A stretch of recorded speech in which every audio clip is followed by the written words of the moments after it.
Hello, Facebook and YouTube. Today on How Hugh. Well, I've been between projects for a little bit, so I actually had one of my buddies, Ralph, ask me what my next project was. He asked me, this past week, and I didn't know. I'm kind of in between projects, waiting to see where some family stuff settles and where I want to end up living. If I want to retire, if I want to keep on working. So I've got like a million things that are not a million, but I probably have like 5 things that aren't settled. So until things settle down, I don't really know what I'm doing. So I haven't taken on any projects. So one fell into my lap, so I know what my next project's going to be, and it's going to be a small house, or a small trailer. We're going to do a teardrop inspired 4 by 8 foot trailer on an old Harbor Freight trailer that my family has. So saw my brother today, saw the trailer. These kind of projects usually always start the same. He gives me an idea. He says, "Hey, you know what? Why don't you build a trailer on that?" Because I was just going to give it away, and I thought, and immediately I said no. And so I thought about it a little bit later, and then seemed like a good idea. So, so then we text. So I'll break here and I'll insert some pictures of our texts. So okay, so that's so that I know to put a break there.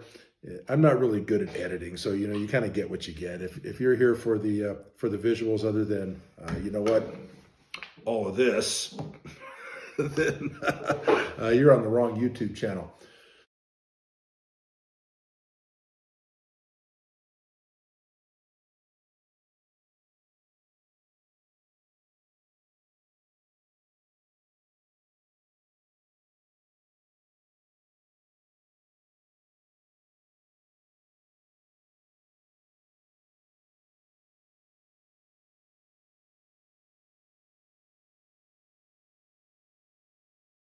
So then we text back and forth. So there's the pictures of the text.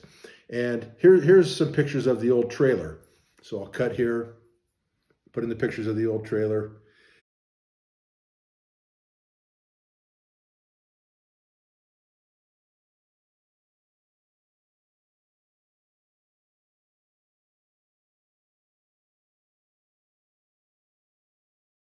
And it's not in as bad a shape as it looks. The top board, the old particle board, that's beat, so that'll have to come off. Do a rattle can paint job on the structure, but it's actually structurally sound. At least it was when we parked it. So that's pulled a lot of kayaks. It's pulled motorcycles. That trailer's done a lot of work. It's one of the Harbor Freight 4x8s. So here's some pictures of some of the other types of trailers people have done, more off-road small trailers on Harbor Freight or similar type platforms. So I'll insert those in here.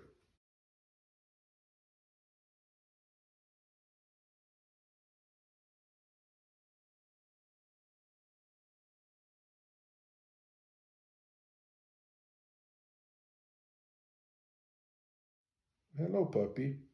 You can't see her, but I got a wet dog over here. It's raining today, so she's kind of stinky. But I got a dog came and say hi. So I'm going to go ahead and chronicle the whole build, including some of the projects I'm going to have to do in order to build the trailer. So we're going to try to repurpose, or use try to find as many used parts as we can to build this, and try to do it as low impact and as cheap as possible. Don't want to have to spend a lot of money on this. So I have a couple of batteries that I use. I think one's a deep cycle, one's a regular battery, 12-volt car type batteries. And I have a solar panel that I picked up a few years ago and experimented with, but I never mounted it on anything. I think it's 50 watt or something like that. It's not super powerful, but it'll keep a battery charged, mostly, enough to run some little LED lights. So we're thinking a modified teardrop type design, something lightweight. The trailer only has around an 800-pound carrying capacity, so We don't want it to be too heavy. Won't have a generator, won't have a stove, won't have a heater, won't have any of that kind of stuff. But if somebody, whoever ends up buying this or we end up gifting it to, they can add whatever they want to. But this is mostly going to be for sleeping and carrying a few things and being able to do that fairly comfortably. So if you have any windows or trailer type doors, small stuff that you're looking to part with, and you know me, give me a text. I'm interested. Maybe we can trade something. I got lots of stuff to trade, or a little bit of cash if that works. So anyways, this is the first installment of this How Hugh Builds a Tiny Trailer, or builds a teardrop trailer, or builds a trailer, or builds a tiny house. Not sure what I'm going to call it, but this is the first installment. I need to put some air in the tires, so I do have a really cool ARB compressor that I took out of my other 4x4. Don't tell my son Leland, who I gave my truck to. I took all the cool stuff out, so he did not get the compressor. I have the compressor, so I'm going to try to. It was hardwired in to my other truck, and I haven't hardwired it into my new truck. But I'm going to try to use jumper cables and see if I can't make somewhere where I can just clip it straight to a battery and run the compressor. It's an off-road ARB compressor from Australia. Freaking awesome little thing. So I need to get that fired up because the trailer, the Harbor Freight trailer, has some flat tires. They're low. So I do have other spare tires I can put on it if I have to, but I'm going to pump those up, see if they go. Because I'm going to try to pick it up, I don't know, this week or next week. Get it up here to my house, start stripping it down and paint it, and rattle can paint it. And so that's the deal. So that's coming up. Out.